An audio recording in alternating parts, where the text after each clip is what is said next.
Kesempatan kali ini izinkan saya menyampaikan permohonan maaf yang sebesar-besarnya kepada seluruh masyarakat Indonesia, khususnya mengenal dunia trading.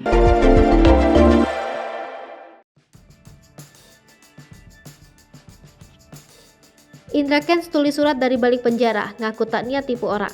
Tersangka kasus binary option Binomo, Indra Kents menulis surat dari balik rutan Barreskrim Polri. Isinya, Indra Kents yang mengaku tidak berniat menipu orang.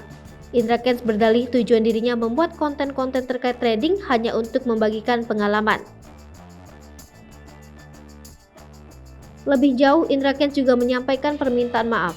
Dia mengaku sangat menyesal atas perbuatannya. Seperti diketahui, kasus Binomo bermula dari adanya sejumlah orang merasa dirugikan hingga membuat laporan polisi.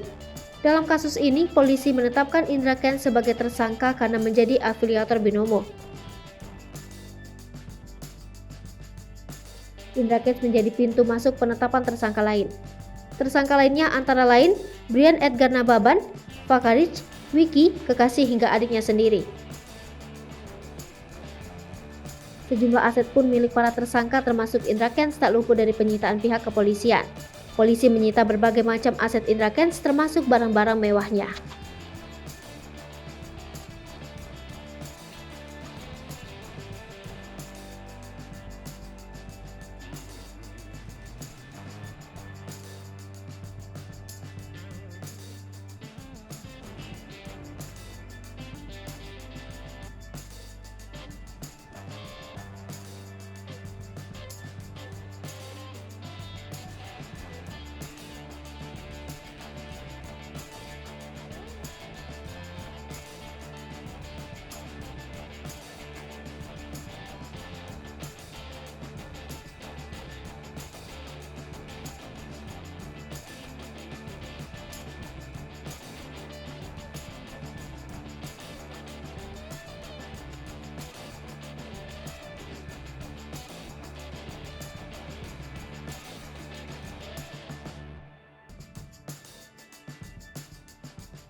Hai pemirsa Sri Popo TV, jangan lupa komen, like, dan subscribe, serta tonton terus berita-berita terupdate lainnya.